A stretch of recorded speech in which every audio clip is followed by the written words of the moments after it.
Hello, everyone, and welcome to our second talk for today. This is our usual scheduled every weekend. We have a Sunday evening talk, barring unforeseen weird circumstances. Actually, for the next two Sundays, we are not going to be having talks, so make note, we're taking the holiday off. I am one of your two hosts, Nor Kyle. And I am the host that is not Nur Kyle, Mushtaq Ali.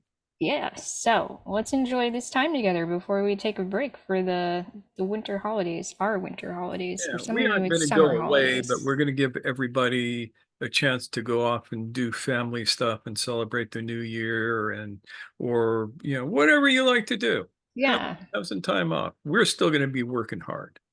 yep. So, um, if you're enjoying what we do, whether you're new or familiar with what we do, you can help us keep going with the work that we do by liking and commenting on our videos and subscribing to our channel, perhaps, and sharing our videos if you find something you really enjoy and feel like others would benefit from viewing as well. Um, yeah, this is also kind of our donation season. Anytime is a good time to donate, but especially at the end of the year, we really appreciate it as it helps us square away our odds and ends when it comes to keeping the nine-sided circle going. As we mentioned this morning, this is a two-person operation, so it's just me and Mushtaq keeping it together, Or not. and we're falling apart and pretending that we're keeping it together. But generally speaking, we rely on donations and we do one on one sessions as well, if that's a way that you might prefer to support us. And we can support you as well. So, either of those things, any of those things, you will find in the description. You can join our Facebook group. You can join our mailing list. All of these are cool ways to engage with us and keep the conversation and connection going. And you can like this video. Yeah, We I love it when you mean, like our videos. We have haters and we need you to like our video to balance them out. that is the most obvious way and the most easy way, actually, to support us. So that would be great too. Yeah, YouTube's algorithm is weird, and if we don't get likes, we don't get our videos promoted. So, like videos, please, please. Well, enough of our, Pitiful, you know, pitiful. algorithm nagging. Yeah, What are we talking about this evening? we This are evening, talking about the Organ Kundabuffer. yes. Yes, this was a requested topic, and we always appreciate those because it means we have to do a little bit less brain sweat in terms of coming up with weekly ideas. Ah, this is a labor of love, but it can be pretty exhausting to have to come up with fresh stuff each week. And one way you can help us out is by offering suggestions. And if we find that we have something to say about the content of your suggestion, then we are all in, and we do our best to run with it and come up with something interesting. So tonight we have for you a discussion of Gurdjieff's concept of the Kundabuffer, the Organ Kundabuffer. It's a weird word. The weird word. Yeah. Yeah, he decided he would get into too much trouble if he just said Kundalini. So he made up Kundabuffer when he wrote Beelzebub's Tales. So is that where this originates, that term? That's where the term originates. Yeah. Yeah, so I mean, there's something very mythic about Beelzebub's tales, isn't there? Yeah, basically, if you take this is mostly from I think it's chapter 10 of Beelzebub's Tales. And if you take it as anything other than metaphor and mythology, it'll make you crazy. It's symbolic. That's how Yeah. I view it. Yeah, Excuse me. it has no connection with the actual real world. The moon is not slowly warming up and coming to life. Yeah, none of that stuff. People are not literally food for the moon. Yeah, but they are definitely figuratively food for the moon. And there never was an organ installed in the base of our spines by angels to keep us down. But as a metaphor, it works really well. The mythology goes that there was this horrible accident where a asteroid hit the Earth and caused a chunk of the Earth to break off and become the moon, plus another smaller chunk break off and become another satellite that we never see because we don't know how to look for it or something. Or at least we didn't in the late 1800s and early 1900s. We know how to look for it now. And so we know that it isn't really there. But because of this accident, the archangels had to do something to set everything back in balance. And what they did was to create an organ within the three-brained beings on the planet that basically kept them in a state of narcotization so that they wouldn't notice that they were just being food for the moon. Because supposedly they weren't ready at that point to be able to evolve consciously. So the only way they could produce the energy that the moon needed for its evolution was to die. I'm synopsizing here, and Yeah. I mean, this is the gist of it, but it is a long, convoluted yeah, it's a narrative. very long, convoluted narrative with way more words than anybody ever needed to hear about it. And words that were completely made up, and language that makes no sense. It takes a lot of chewing on Yeah. for it to make sense. Yeah. So the upshot is that this organ was installed in three-brained beings, meaning humans. And, Bipedal yeah. brain beings. Yeah. Yeah. And what it did was it turned our worlds topsy-turvy, and it kept us identified with pleasure and pain, and hid from us the fact of our own inevitable mortality. Now, this organ persisted for a while. Gurdjieff said in the book that the organ was put in us when we all still had tails. Uh, so that was a pretty long time ago, because we are members of the ape family, not the monkey family. Um, and the organ was removed quite some time ago. Not long after it was put in, Not long actually. after it was put in, yeah. Everything got balanced out and the organ was removed. And it didn't make any difference because we developed the habit of somnambulism. So we had this thing for a short amount of time, and it was removed, and that was expected to, you know, end its influence over the human psyche or whatever, but it had residual effects. So the cause of those effects was removed, but they kind of became ingrained. It's a habit. Yeah. So what does this habit do? My First video. and foremost, yes, Brian, I'm gonna put it. Brian's here. I was just thinking about you, dude. Hey there. Can you see me? Hey. No, we can see a No. nice camera icon. All right. Let We can hear you me now. fix it. I don't know how to fix this. Yeah, don't worry I about saw it. you for just a moment, but as long as we can hear you, or you can type in the chat, then you're good to go. No. Okay. So,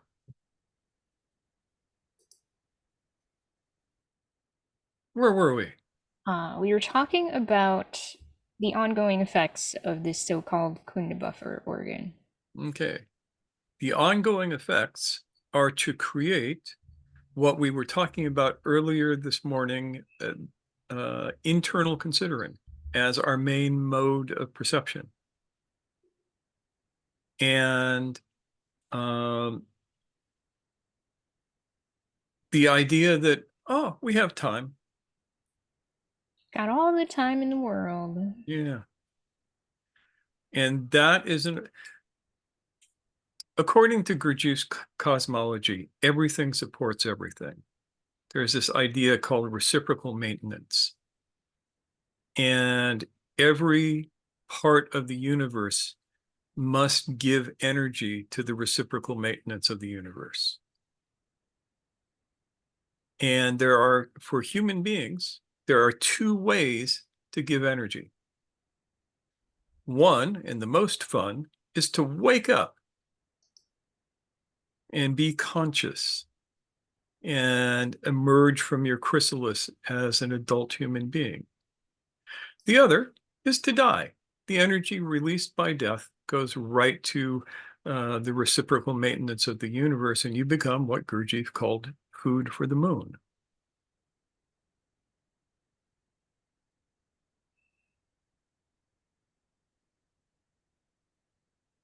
Not so much fun.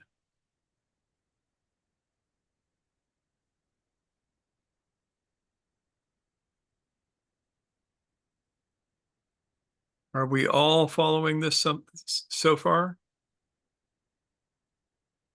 It's weird stuff. It's okay if it's weird. You just have to, remember that we are not sharing any of this as, yes, this is a true story, so much as This is not a true story. Believe me, if this were a true story, we would be so screwed that as screwed as we are now, it would seem like paradise. yeah. So, it's a metaphor for our role in the universe in which we live, our relationship to it. Is it conscious or unconscious? I don't want to get ahead of where we're going with this too quickly, but the essential point of this whole Kundabuffer thing was humans were not prepared to have a conscious sense of this reciprocal energy exchange. So this allowed for that process to continue while human beings were not conscious of it happening. Yeah, Gurdjieff's explanation was, if human beings actually understood that they were just here to be food, there would be mass suicides. And then the ongoing ongoing feeding of whatever it is that we're supposed to be feeding would not take place. Boo, hiss. Because you got to have enough people to keep up supply, right?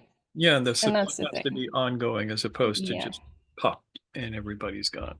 Yeah.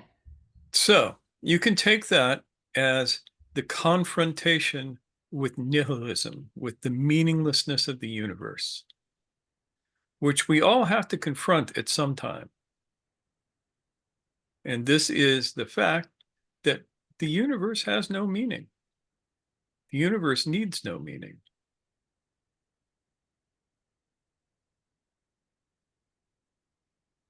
And that's terrifying for most of us.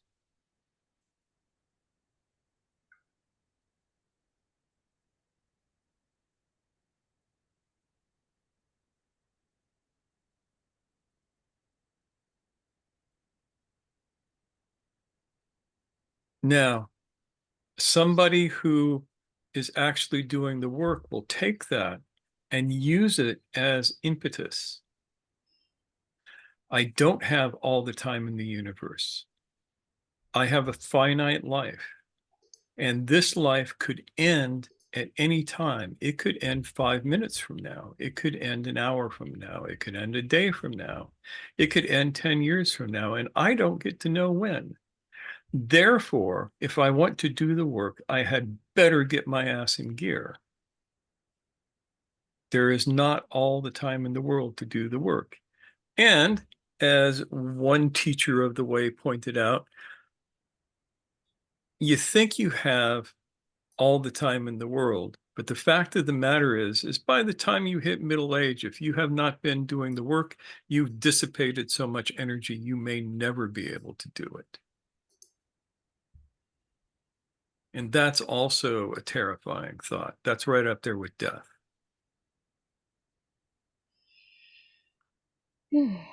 So do you have the energy to do the work? I just want to interject with Khalil's comment in the chat, which I think is relevant to this part of the discussion. Khalil says, realizing the terror of the situation, which is a quote often used in Gurdjieff circles to describe this reality. Khalil says it's meant to be a forcing function to prompt us to wake up. Yeah. And the concept of Kundabuffer is that was designed to keep us from forcing ourselves to wake up. Instead, it becomes a signal to go back to sleep. And it can be a very powerful impetus to go back to sleep. Because if you can't go back to sleep on your own, there are plenty of, I think of them as anti-evolutionary drugs, like alcohol, opiates, certain other pharmaceuticals of the downer variety that just make you stupid. And you don't have to worry about this stuff. The terror of the situation bothers you, 15 milligrams of Valium and the world feels really nice. You don't have to worry about it for a while. And in a band-aid sort of way, there's not necessarily anything wrong with that. Yeah. You kind of got to pace yourself working up to being able to grapple with this stuff. Yeah, I am all for using the right drugs, personally, but not the wrong drugs. Drugs that make you stupid should be avoided. Yep.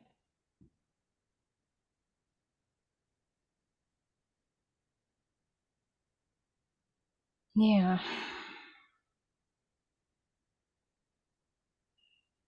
Yeah, Khalil mentions the drawing a parallel between the terror of the situation being a wake-up call and the threats of the eternal fire in the Quran, for example.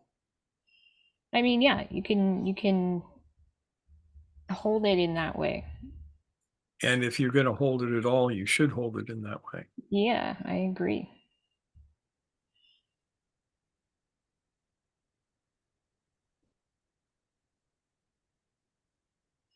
So, don't do stupid drugs.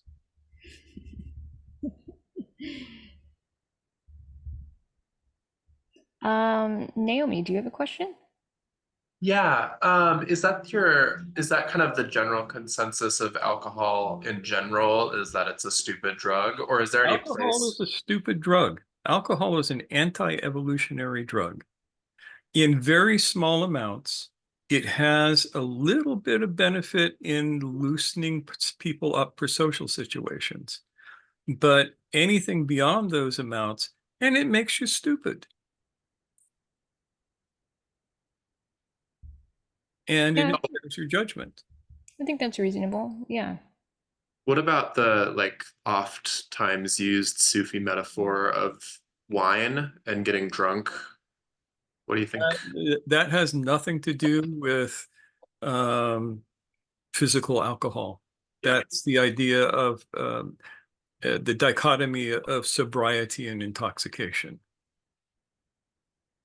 So you become God drunk.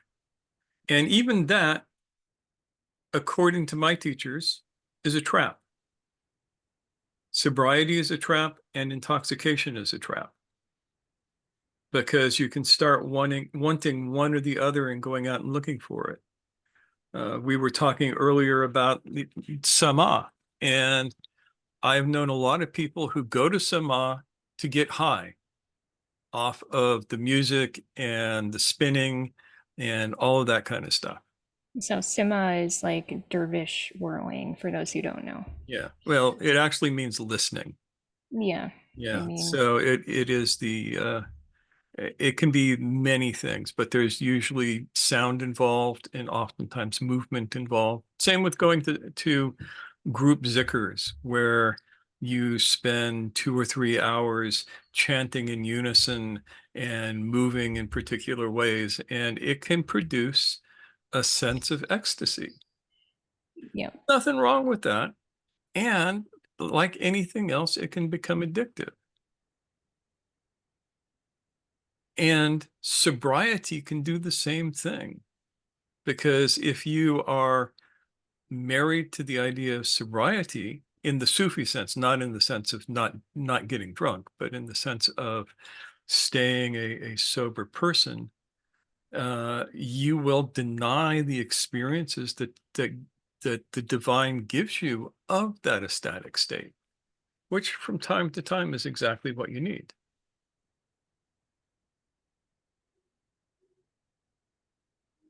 The way you put that, being sober and, or the idea of sobriety and the idea of being drunk are both traps. Super helpful. Mm. Good.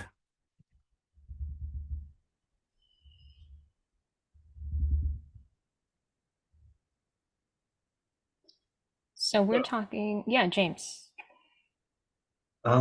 What you're making me think of is the caution against getting trapped in the witness. When you've been assuming a witness position for a long time as a practice, that starts to become a kind of rigid, unfeeling, cut off, disembodied. So it's sober, but it's not in contact with any vitality. It's become another trap. It's become another identification. Yeah, and you find people like that who have been in that. God, who was it? Ram Dass. You remember Ram Dass? Ram Dass was a lot of fun. Later in his life, he made the observation, for years I thought I was detached, and then one day I realized I was just dissociated. Mm. And it was like, that was the most profound thing I ever heard from him. Word. Yeah. Because awake people will be able to assume the witness position and also feel the truth of a situation. You're sitting there, you're being the witness. Somebody comes in and says, "Hey, your dog just died." It is not appropriate to just be the witness for that, because your heart will need to grieve. And you have to listen to your heart as much as you listen to your head.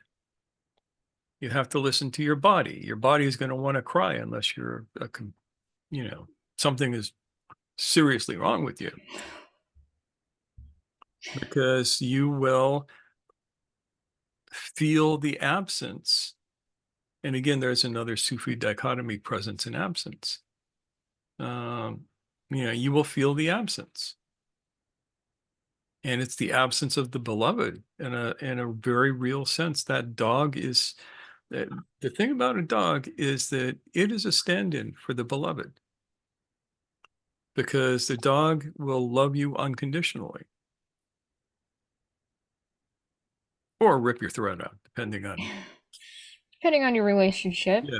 But ideally, yes, and I agree. And losing that, it is very natural and often necessary to feel that.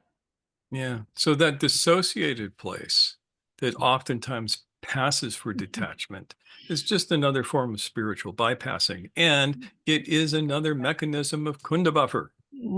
I just want to say, Ian says, cat person here, I had the experience with a rabbit. So whatever kind of relationship you have, if it's strong like that, it's going to be the same thing. I love cats too, by the way. I always love seeing Yusuf's cat come visit us. Yeah, we like all the critters. Yeah. If we ever got a big old place, there would be cats, dogs, rabbits, hedgehogs, donkeys. There would We were be just donkeys. talking about that today. I was like, I want a cat. We could get a cat. A cat is a stand-in for the supreme being. That Exactly. would be offended. hearing that because it knows that it's not a stand-in. Oh, great. Okay. Kundabuffer. Yeah. Yeah. Kundabuffer. So we have to confront the fact that we have the habit of Kundabuffer. We don't have the thing, but we have the habit. And Gurdjieff pointed out in to Ouspensky and In Search of Miraculous, he straight out said, this is Kundalini. He changed it in All and Everything. Yeah. All and Everything. Yeah. Yeah. Because I think he didn't want to freak people out too much. But he said, Kundalini is not to make you enlightened. Kundalini is to give you experiences that help keep you asleep, to fascinate you. And he points out that this is a form of hypnosis. And remember, Gurdjieff was a master hypnotist, so he knows about these things.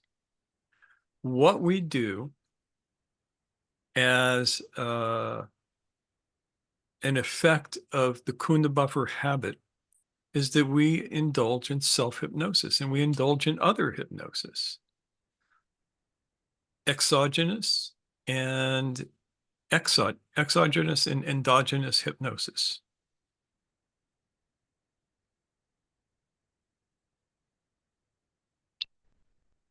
How do you hypnotize yourself? This is not rhetorical. Yes, James. When you talk to yourself repeatedly. Repeatedly. You know, the classic hypnotist dude is, your eyes are getting heavy. And as you listen to the sound of my voice, you'll find your eyes are getting heavier and heavier. And they're going to want to blink. And your eyes are getting heavier. And you're going to drop into a deep, deep trance. Don't do that. I'm just giving you an example. I'm trying to make it stupid enough that you don't fall for it. But that's how it works. So what you repeat to yourself over and over again as part of your infernal dialogue is forms of hypnotic induction. Khalil's example. Start singing the top 40s of your favorite lullabies of self-pity and the sad story of me. Yeah. Or the happy story of you, for that matter. That's as much self-hypnosis as the sad shit. In every day, in every way, I am getting better and better and better. My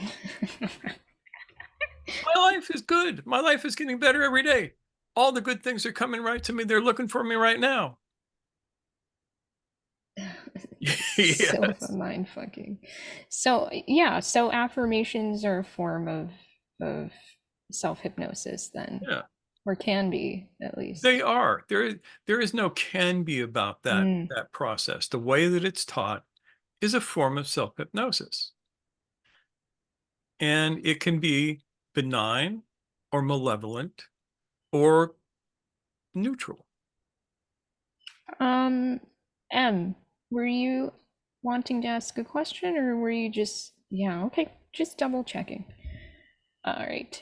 So yeah, do feel free though to join in on this conversation because you know some stuff about this. Yeah. And so there are so many ways, you know, we, as Khalil was saying, music that evokes certain emotions that, you know, reinforce the stories that we tell ourselves, affirmations. And then there are the exogenous hypnotic inductions. Go to church. Go to an evangelical church and listen to the way they talk to you. Listen not to the words, but the patterns of speech. They are hypnotic inductions. Listen to the call and response. Those are all hypnotic inductions. Can I get an amen? Amen. See? Every time a group of people does what is being asked of them, they go more deeply into trance. So that, can I get an amen? Can I get a hallelujah? Can I get a praise Jesus? Right? None of these things mean anything, but they do mean that you are about to go into trance. Sweet Caroline, that's yes. Being from Boston, it's impossible not to participate in that. Yes. um James says, "Can I get a large donation?" Indeed. Jesus wants your money. I'll get it to him. And I'm picking on Christians because, I mean, I spent years watching these people do this. From the first time I went into what we used to call a holy roller church. Mm. And, you know, within 20 minutes, my jaw was all the way on the floor watching these people. I mean, there was speaking in tongues, there was dancing about furiously, there was rolling on the ground, and there was interpreting the tongues. That's the fun part. You have some old lady and she starts speaking in tongues and doing all of this, and the preacher comes up and he puts his hand on her, he listens and he goes, and this and that, and God wants you to do this, as if he was actually translating it. So this is an environment in which the use of hypnosis is pretty strong and very apparent. Thank you, Levita. Yes. Excuse me, why does God need a spaceship? James T. Kirk. Yeah. That's a Trekkie joke. So all of these things are forms of hypnosis designed specifically to keep you in line so that you never, ever realize that you need to wake up.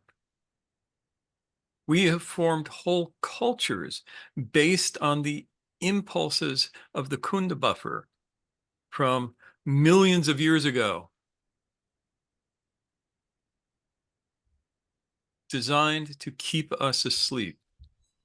And the only sane response to this is to very quietly, when nobody is looking, preferably while creating a distraction or two, wake up and don't tell no one.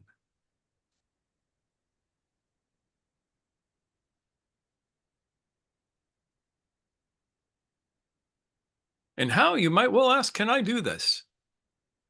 You too can wake up from being the Kundabuffer victim that you are.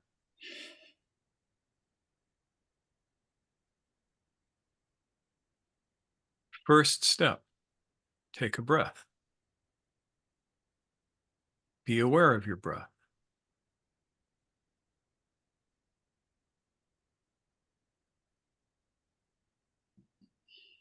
And the answer, Levita asks, what if you wake up, look around, and start screaming? The answer is scream yourself out. It'll stop.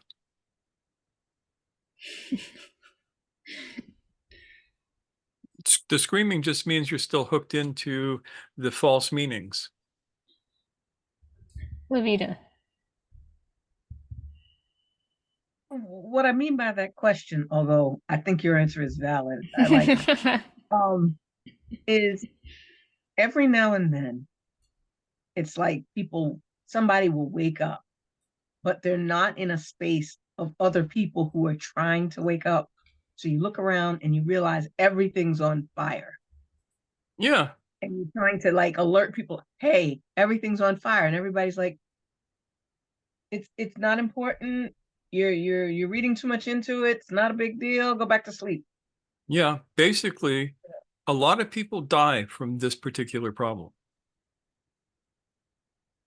because the monkeys will kill you. You know about the blue baboon phenomena, right? Sounds familiar. Refresh my memory. You take a baboon out of his pride and you paint him blue, bright blue, and you put him back in his pride. Even if he was the most popular baboon in the pride will kill him because he looks different. He's not the same baboon. Not exactly a humane approach, but It's a illustrates human the approach point. for sure. Yeah. Absolutely. Have witnessed it, have been part of it on both sides, unfortunately. Yeah. So, Yeah. Yep.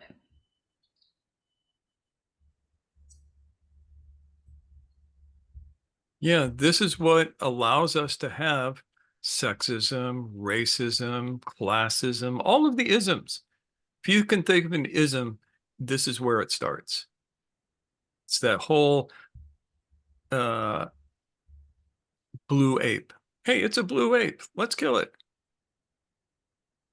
Not one of us. Or the classic Southern phrase, y'all ain't from around here, are you? that's a real thing. Yeah, it is a very real thing. So is the trick to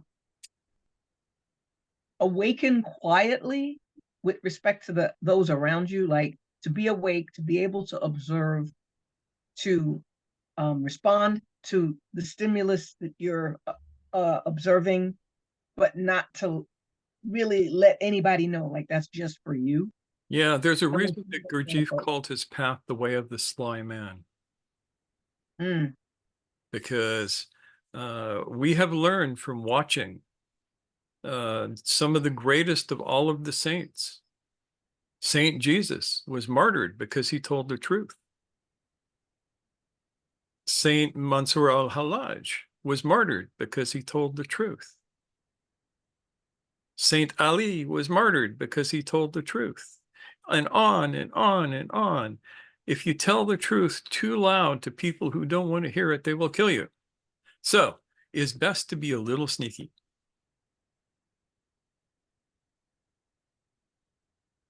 And look at what they did to Giordano Bruno, merely for speaking the truth. Hey, the earth is not the center of the universe. Burn him! And Galileo came within an inch of that same fate. Look what happened to Semmelweis. Y'all know Semmelweis? Emanuel Semmelweis, famous physician. He noticed that women died of puerperal fever a lot. It was a illness that happened after pregnancy. And then he noticed that the doctors delivering the babies had not washed their hands in maybe weeks. And he came to the conclusion that, washing your hands would be a really, really good idea. And you know what happened to Semmelweis? They drove him out of medicine. They literally drove him insane, and he died in an insane asylum. Merely for speaking the truth, which is dirty hands kill people. And it wasn't until over 100 years later when Lister came up with the same idea, but had enough political clout that they couldn't quite kill him, that people even started to listen. And all we got out of that was Listerine. Mm. Khalil mentions John Mack. I'm not familiar with the story there.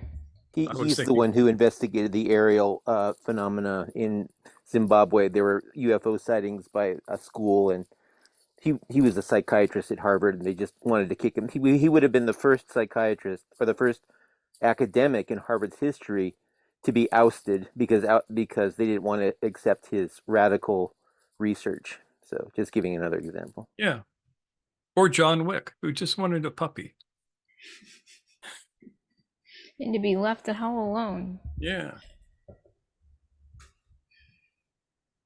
So, the first step is to take your first conscious breath.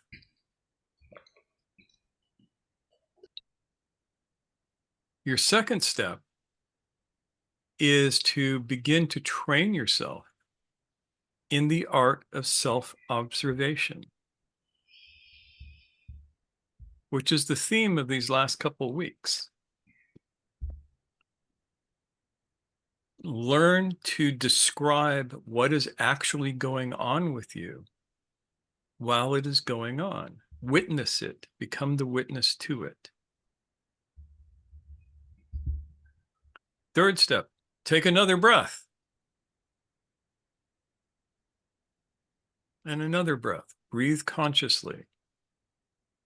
Notice through the act of self-observation when any of the patterns of sleep begin to kick in. Work to catch them at the beginning of the pattern. If it's in the middle of the pattern, it's very hard to interrupt, but at the beginning of the pattern, fairly easy to interrupt. Interrupt the pattern by practicing self-remembering. So I'm sitting here. I'm breathing consciously. Breathing consciously means that I am present in my body and my awareness is on my breath. And while my awareness is on my breath, I am watching my insides.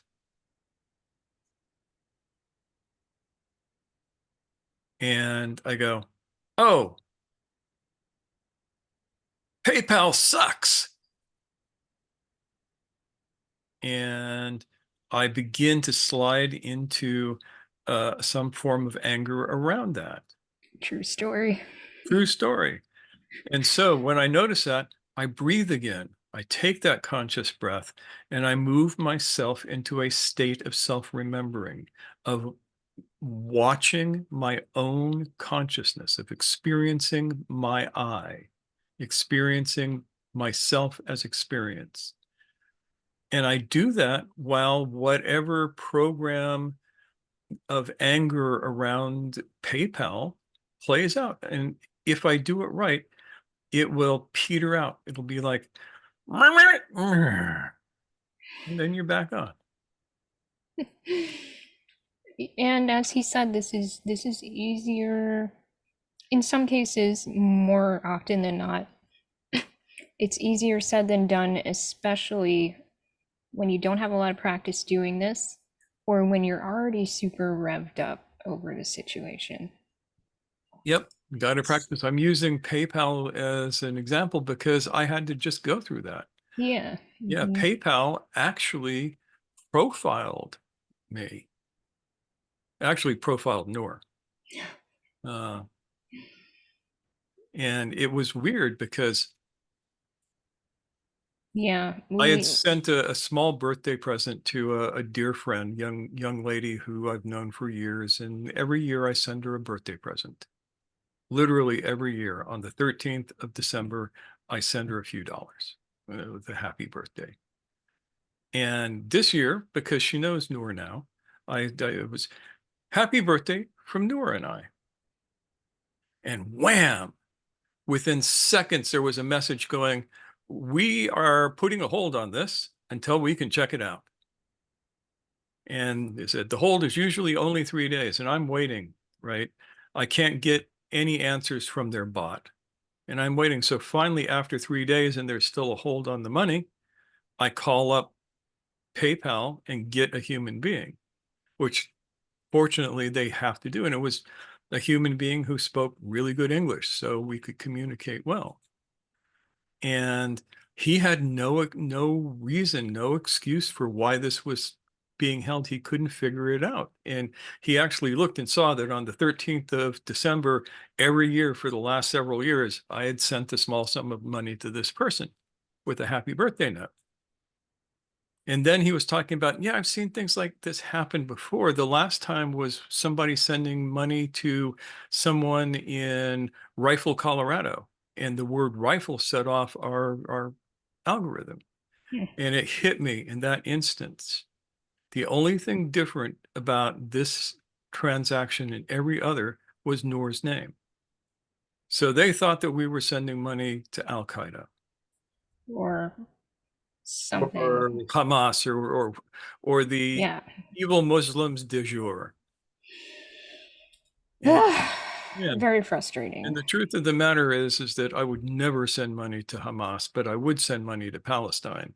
And I have my own routes to do that, and PayPal can go screw itself.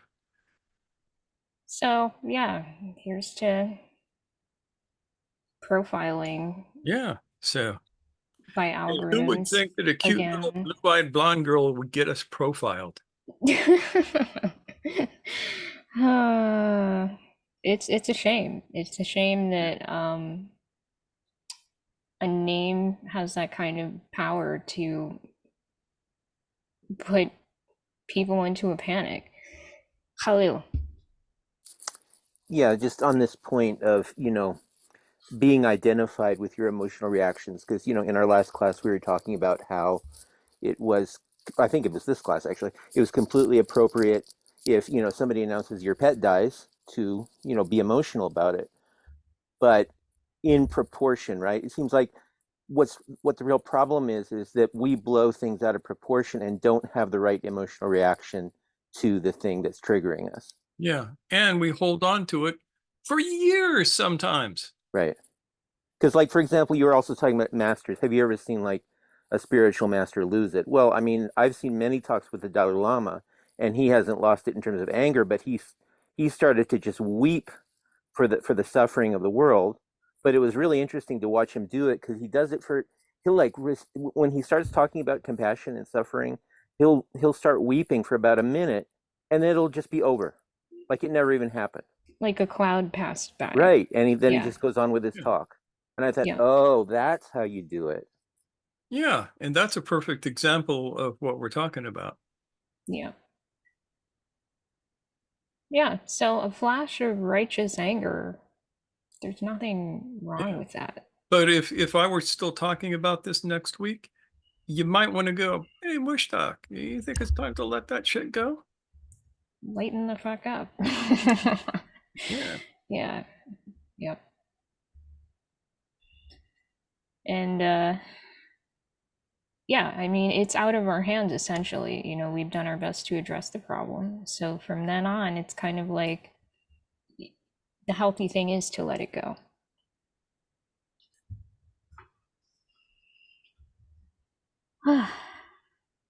So we have continued to breathe. Yes. We have indulged in self-observation. We have paid attention to our triggers. And the whole point of paying attention to your triggers is to develop emotional intelligence, for a lack of a better term, which I actually like that term. And that requires breathing, self-remembering. One of the last parts of this is challenging your fixed beliefs. You know what you believe? Challenge it. I don't care what it is. If it's true, it will survive the challenge. And I'm not saying what you know, but what you believe. There's a difference.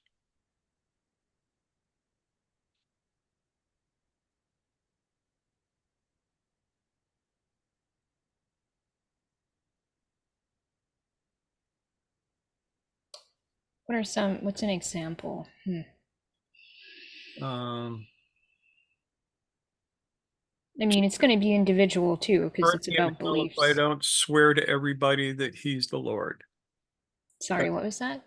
Jesus loves me, but he's going to burn me in hell forever if I don't swear to everybody that he's the Lord. That's a belief. It has no reality to it.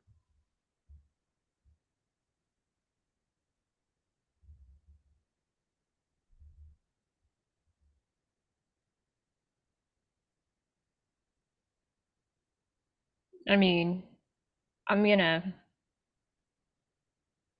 I guess I hate this term, play devil's advocate, but I mean, if burning in hell comes after you're dead, then you don't really know if that's true or not. I know that it's not true today. That's true. Yeah. If you were to say to someone, if you were to fail to say to someone that Jesus is Lord and you did not get set on fire. Yeah. So we could use the buffers technique that we learned last week Yes. Yeah. as an anti-Kundabuffer. Yeah. Yeah, that's exactly correct.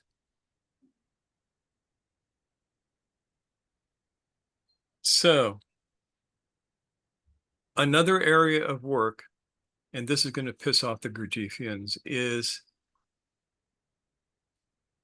conscious suffering and intentional work. They always say it in the reverse of that, but that's because they got it wrong. We are not interested in intentional suffering. We do not intend to suffer. We consciously suffer, and we intend to work. I did a whole talk about that. You can go listen to it if you want. I don't want to get into it right now, but it's one of the areas that we use to work to break down the patterns of the Kundabuffer. And the last is engaging the body, because the Kundabuffer is in the body. The habits that keep you asleep are in your body. I can't stress this enough. And in order for you to overcome them, your body is one of the mechanisms that you can use to wake yourself up, to wake yourself out of the hypnotic trance.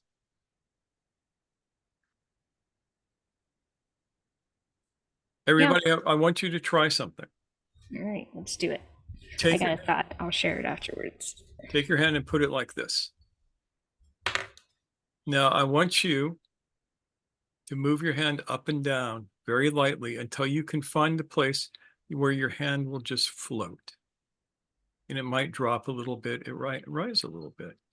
And by putting your intention on it, I want you to see if you can make your hand just naturally rise up just a little bit, just like this. You're all doing very good with this. Now, stop. As you were doing that, you were halfway to the deepest trance you can be in. And if I had kept talking and I had kept this here, there would have come a point, put your hand up again, where I go, come on, do it. Where I go to you, do not let your hand drop down to your lap any more quickly than you would like to let your eyes slowly close and your body relax. And so if you need to hold your hand up for a while, that's okay. And when you're ready to let your eyes close, begin to let your hand drop. And when it touches your lap, you can go into a deep, deep trance.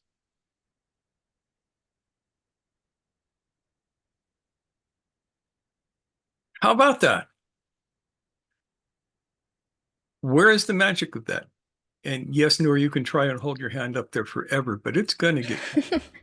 Me and Sheree were like... Yeah, you can't make me do it. And if I were actually putting you into a trance, I would use that as a cue. Right, you use what's called the reverse set on you. Mm-hmm. So if your hand doesn't go down, it's going to be, and you could also imagine that there's a balloon tied around your wrist full of helium, and it's gently pulling your hand upward. And it's the same thing. These are just words. And if you find yourself that you're actually in a trance, clap your hands, sit up, go, whoa. This is just a little demonstration of how easy it is for your consciousness to change. And your body is a main tool to change your consciousness. It's not the only tool, but it's a really good tool. Does that make sense? Hello. So a question, is one susceptibility to hypnosis an indicator of how awake one is? No, I'm incredibly susceptible to hypnosis when I want to be. I am a master of going into trance. I have learned trance inside out, forward and backward and up and down, and I can hit trances that would amaze a lot of hypnotists because I've practiced for years and years and years. And it has, as a matter of fact, I would say my ability to wake myself up helps me go into those trances. Can you feel like you feel the difference between Yes. them? Yeah. Yeah, I mean, I relate to that. Like it's got a flavor to it. Yeah. And trance is necessary. When I am working at something, and we talked about this before, the idea of doing automatic work, driving a car. So think about those times when you've driven a car and you're driving a long distance, and all of a sudden you notice that you don't remember anything about the last 10 miles. And yet you have been driving perfectly. You were in a trance. But your unconscious mind was driving for you.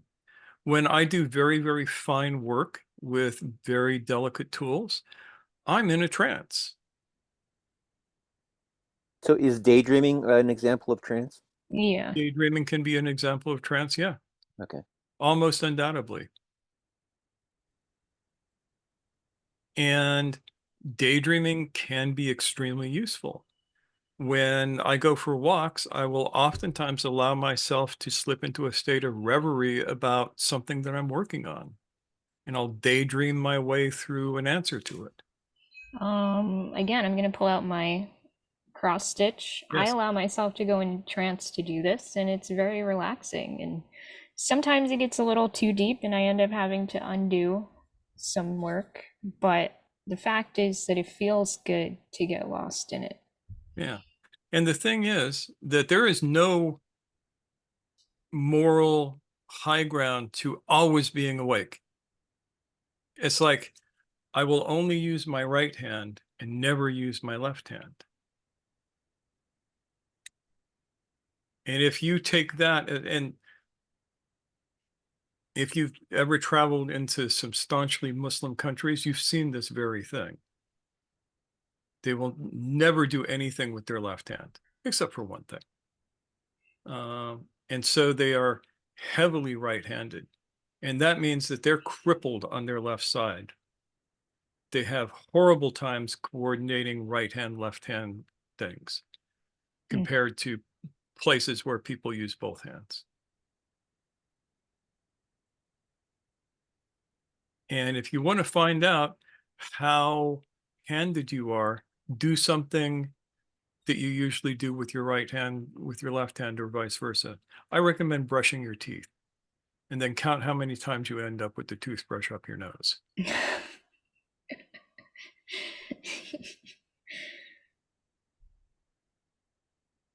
So these are the tools with which we fight the Kundabuffer.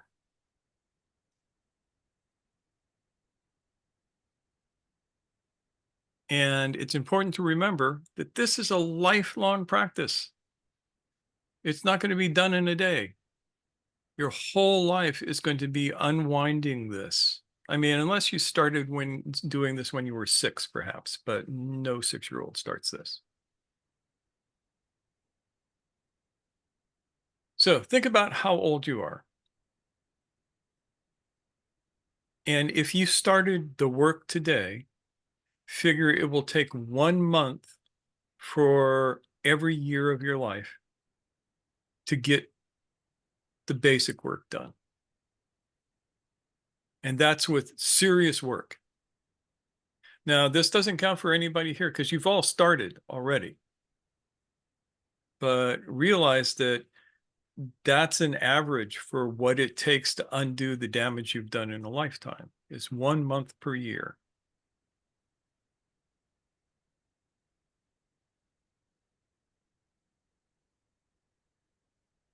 That's a little scary, huh?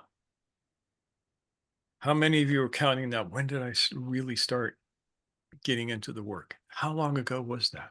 How long do I have before I'm done? Good news is that it doesn't have to take that long. It can be very quick comparatively, but it's not instantaneous. So now is a great time for questions and stuff. Yeah, Naomi. Yeah, I'm curious about I would like to hear you elaborate on the it takes about a month per year. Do you mean like a month of concerted, focused effort? Yes. Like Yeah, I mean and like 24-hour periods, you know, or like yeah, elaborate on that a Yeah, little I bit. don't. good. It work per day.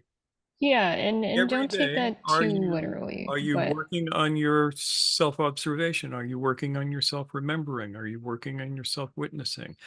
Are you in your breath? Are you in your body?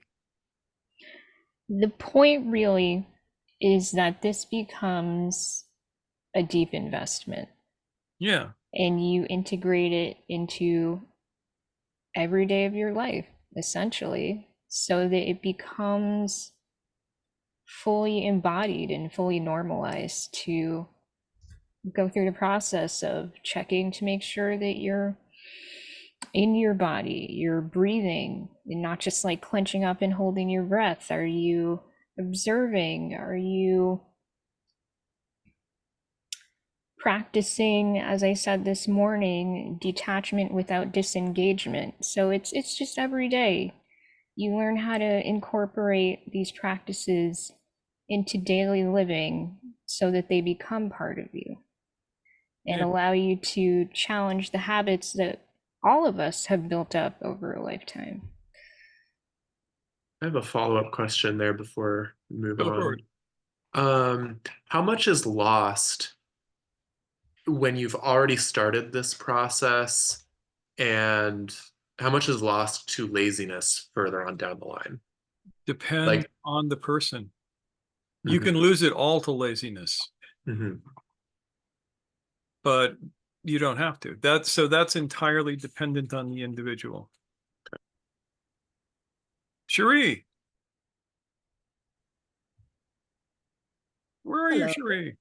Yes, I'm here. I'm here. I just have lowering my hand. So great talk. When you're practicing awareness, I find it really helpful to change that to feeling. So I am actually seeking friction. I want to feel the friction in my body where something is not comfortable, so that, you know, that self-remembering, everything that we're talking about when we're falling asleep is when we're too comfortable. So just seeking out that discomfort about an emotion, about an interaction with something, you seek friction and feel it, actually feel it. The feeling is where attention and awareness starts building up all the time. It's feeling it. You if you want to quantify it, that might help, Naomi. It's because it is every day you're checking into your body and you think, oh, I missed it. I missed that opportunity. You can feel when you've missed an opportunity to not necessarily say sorry, but to intervene in something. And you think, oh, I should have said something or done something this or made a decision about that. And that's why it's always constantly a lifetime's practice. You can let it all go in one hot second and you're just back to square one again. So that the laziness is sometimes you're a bit tired. And if you keep castigating yourself about being lazy, you never get anywhere, but you're getting somewhere just by actually noticing breath, because you're feeling the breath. You're feeling the quality of your breath.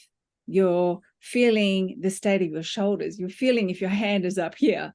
You're feeling if you're settling into something. That feeling will help you get back into that moment every time. That's how I found it helpful for me. Thanks, Sherry. And relatedly, Khalil says it's important to highlight the importance of the wish, like with a capital W, while one seriously embarks on this work with a capital W as well. Do you want to say more about that, Khalil? Because I think I know what you mean, but I don't want to assume. Well, in all the years that I was doing the work, it was always emphasized that this is not work that you're actually doing. I mean, you're doing it, but you have to open yourself to the higher by just wishing. It's kind of hard to describe, but I think if you use like traditional religious terms, what it means is prayer. You're praying that higher forces will enable you to do this work. And in Gurdjieff terminology, we spoke about it as just having this open question. This space of open questioning is kind of like a wish that this work will bear fruit. Yeah. And I think one word we've used in the past is, or I would use, is desire. You know, like a genuine desire, a genuine hunger that allows you to be pushed forward towards the things that you are working towards, because it's not all, as Ian is saying, you know, grace versus the will. The desire, from my point of view, opens the door for grace to enter. And so you have to have both the self-motivation and the action and the desire, like the true desire, the real deep sense of motivation that makes it all purposeful in the first place. And Cherie says, seeking? Yeah, I mean, that's part of it as well. Desire, seeking, hunger. You gotta want it. James. I was just going to riff on what you were saying then, because Ajahn Shanti talks a lot about motive and about the motive of truth wanting to know itself. The for want of a better word, I'll call it the pure motive. I don't like the word pure. The passion for truth, unconditional passion for truth, as opposed to being scared of winding up with bad karma or whatever. Passion is another good word for it. Yes. Awareness wanting to know its own nature, that as a motive that has nothing to do with a lot of conventional spiritual motives, which are fear-based or self-image based. Yeah, and thank you, James. I also, Cherie was talking about self-castigation. So, you know, there is a balance to be found here where we are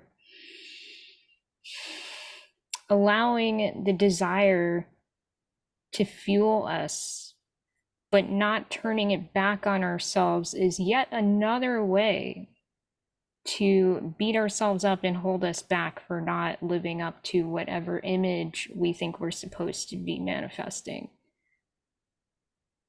You got to own that you're a work in progress. Duh, like it's okay. As I said previously, I think it was last week, when I say okay, I mean an acknowledgement that the road is long. Time is limited, but you cannot rush this. You can only go as fast as you can go. That's as it should be.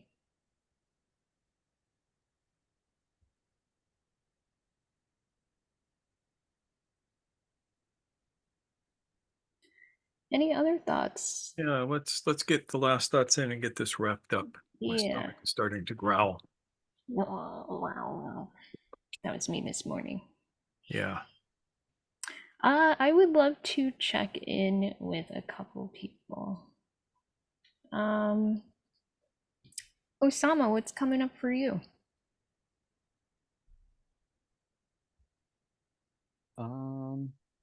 Multiple things.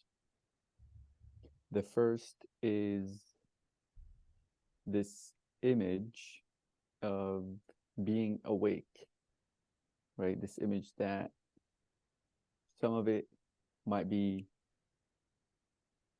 my own image makeup projection, and some that might be influenced by other people, like this group or books that I read, or different traditions that describe being awake in a particular way. So there's that part of seeking or moving towards that image, that there's some, I'm still trying to find ground of that image within myself. And the differences, realizing the differences between the description of what awake is from different traditions or different groups and different people. So that's mainly what is coming up right now as you said that, the image, this projection, kind of put a yeah, I don't even know if whatever I said made sense. Yeah. I mean, thank you for sharing that, because I think that that's, I certainly have experience with struggling with my image of what awakeness is supposed to be like, what it's supposed to look like, kind of like the stereotype of it, as it were, compared to the lived reality of it. Right. And the fact that each and every beingness is said to be unique. So is there going to be a little bit of a difference in flavor for each beingness's version of awakeness? It's something to think about. Yep. Yeah, it does. So yeah, that's definitely there. I think it's, for me, is trying to figure out from within what that image is. There's some kind of taste of it, kind of that this desire that you spoke about, this seeking, this thing that kind of wants to manifest in a particular way, but it's still foggy in some sense, right? Or maybe it's because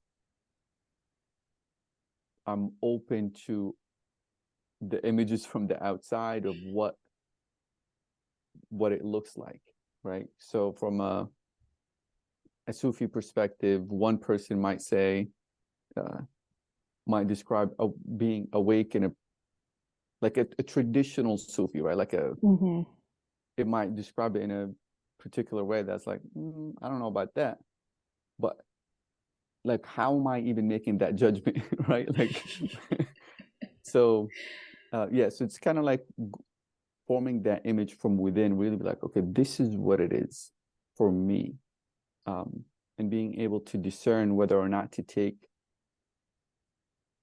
parts of other tradition images and whatnot to be incorporated.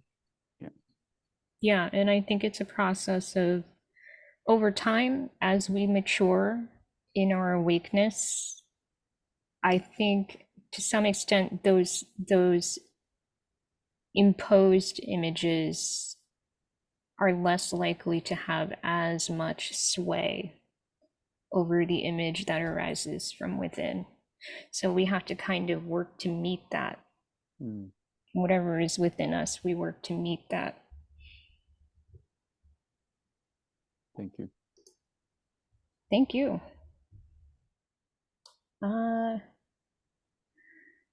Em, how about you? Do you feel up for sharing?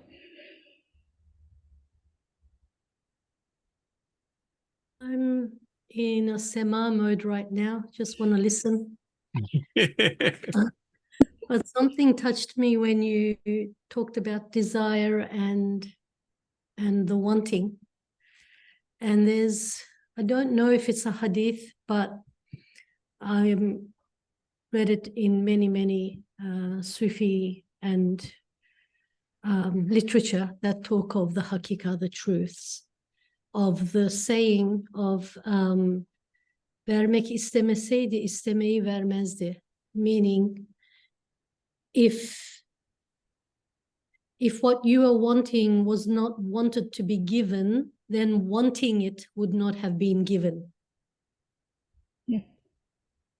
Yeah, I don't So know if that is a hadith either, but it should be if it wasn't. yeah, so it brings us to that humble state of even the wanting is from a grace state that's given. So I think that's maybe a topic on its own one day. Maybe we can dive into it and look at that a little bit. But all images drop, Osama. All images drop. Like, I think wherever we turn, it's the face of that. So keep turning. Whenever it gets locked, whenever we get locked into an image, an idea, a thing, even a wanting, to know that if it's seen, it's not it, and to keep turning, and then maybe that is really staying awake to do that work. I love that. Love the topic today. It's just, I'll just drop back into Sema. Speaking of Sema, Lovely though. you must stop everything for a moment. Well, I let you all know that today, which is the 17th of December, is the Urs of Jalaluddin Rumi. Aw. Totally forgot to mention that. This is the day that he passed from the world into the greater world, as they say. And ideally, you should have watermelon. I was listening to something about it last night, and I wanted to mention, but I didn't know if it was my place to. But and they were talking about that even the whirling is the listening. It's the listening, you know. Yeah. And I think for each, we are unique. Everything is unique, and for each unique being, there's a unique way of being connected, and the flavor of it will be unique and perfect because it's unique. So complete, or better word, complete, because it's unique in its own way. And then that drops that also of, I need to be like that to be enlightened. No, I just need to be here right now and awake. Yeah, and that's the baseline, right? I mean, that's the core. If there's anything that is kind of the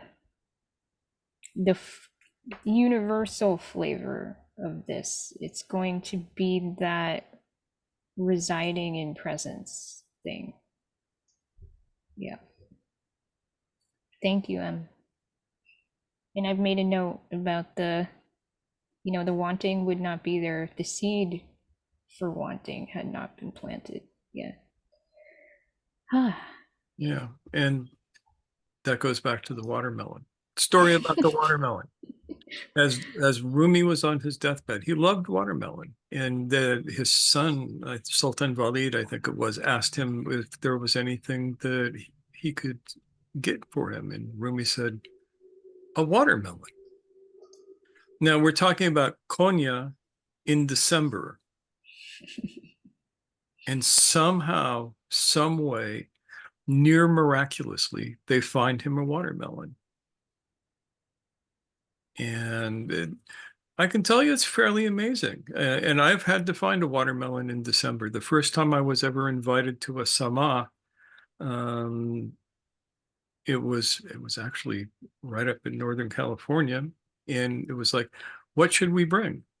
Bring a watermelon. And we had to run all over town finding a watermelon in December. So it ain't easy. So we have a few come to Australia in December. We got lots of work. She'll hook us up. Yes. Get them here. I'm all for it. Those summer fruits. Yeah, yes. All right. I'll start with Ian since he's talking about Rumi. Rumi's Matnavi was my first encounter with Sufism. If I remember correctly, it was a bit before I came across Ouspensky. Thanks for sharing, Ian. Good to know. I mean, everyone has their weird journey of how they come across the foundational inspirations for this stuff. And Yeah. Halil says the reason for fool's gold is that there must be real gold somewhere, I'm told the Sufis say. Yeah. Specifically, that was something Rumi said. There we go. Yeah. Yeah. Yep. Yeah, and that kind of, I would love to do I want to poke at anyone else before we go? Maybe.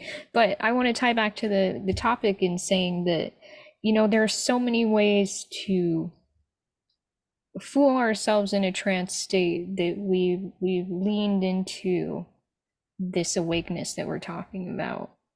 And that just means we have to be all the more cognizant and open-hearted and discerning so that we can be able to recognize the real thing when it comes. James says, I'm glad I don't have to literally believe angels stuck some kind of dream machine up our monkey butts. Very encouraging talk. Yeah, it's the weirdest story. It really is. Yeah, it's no weirder than a lot of the stories that we got stuck with from Yeah, I mean, in earlier times. the things we do to explain the unexplainable, right? Yeah. Yusuf, we have not heard from Yusuf. Or Brian. Or Brian. And yes. Radwa came late, so I don't want to put them on the spot. Yeah. So, what do you think, Yusuf? Sorry, Brian. Actually, I don't know much about Kundalini, but since you said that Kundabuffer is Kundalini, and in lots of teachings, Kundalini is something to wake up, or so. Chapter I 10. don't know if it. Okay. Chapter 10, In Search of the Miraculous, he goes into detail on this. And the whole idea of how Kundalini isn't what we think it is. But anyway, I didn't mean to interrupt you. I just get excited. No. That was what I was thinking, actually. How can such thing or such concept can be misunderstood in that large scale? So it's all over Kundalini, it's everywhere. So yeah, that's a good question, and I find it curious too that Gurdjieff has such a strong sense of Kundalini being something that, contrary to popular belief, is so undesirable. Yeah, I mean, I'm still learning, so I don't have any specific thoughts or observations on that. Do you, Mushtaq? Yeah. The prophet Jesus said, by their fruits you will know them. So you ask yourself, these people who work on Kundalini, what is the fruit that they produce? I will tell you that oftentimes it's psychotic breaks. We see this a lot. People who raise their Kundalini tend to freak out. Noor and I have a really good friend who went through that in a really hard way. Came out fine on the other end, but that happens a lot. Halil offers the thought that perhaps it's content specific, and that's why there are over 33 kinds of yoga, because one man's meat is another man's poison. Yeah.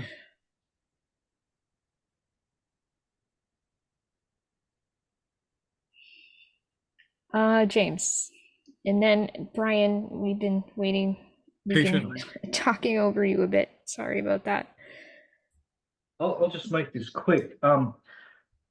While I'm well aware of the very popular notion of Kundalini, Shakti will shoot up to Shiva in the head and you'll be blissed out. Da, da, da, da. One crowd who, although I wasn't particularly impressed with their guru, they made the observation that Kundalini accelerated experience, giving you a chance to drop more of it. So Kundalini presents all these fascinating experiences, and if you have the insight at the time, it gives you an opportunity to drop those experiences, see through them quicker and quicker. Yeah, which is very that actually happens. But that's one thing. And the other thing that I've really got to get back to you on this, a book came out recently called Krishnamacharya on Kundalini. And apparently his whole view was very much Kundalini is the blockage at the base of the spine. I've only just read the introduction. It's got all this citing of various different religious movements in India and how that produced that image in that idea for him. But so there is some precedent outside of Gurdjieff for Kundalini as a blockage, as a distraction, as a hindrance, apparently. Yeah, it'd be interesting. I wasn't aware that Krishnamacharya actually wrote a book. So let me know. This wasn't written. This is an observation on Krishnamacharya. It's not okay. by Gotcha. I'll get back to you once I've read the thing. Yeah, let me know what you think of it, because that would be interesting. Because he was, for better or worse, he was incredibly influential on yoga in the West. Yes, for better or worse, yes. Thanks, James. Brian. Yeah, I was just gonna say how you talked about people who try to do too much too fast. And I think that sometimes the desire for this can be so strong where there's a risk of just spinning your wheels by taking in too much and just overwhelming yourself and not really going anywhere. Speaking from experience, pacing ourselves is very important. Yeah. Thank you. Thanks for the talk. Yeah, it's good to see you again. It's always good to have Brian. Yeah. All right. Last chance. Anyone want to add one last thing? All right, then. I guess we shall wrap up. Are we on Brady Bunch mode? We will be in half a second. There we go. Brady Bunch mode. All right, everyone. So thank you for being here, whether you're here live or watching on the replay. We can wave to each other, and happy holidays to all of you. Have a wonderful new year. And we'll see you after 2 weeks. After that. Yeah. Bye, everybody. Take care, and we will be around.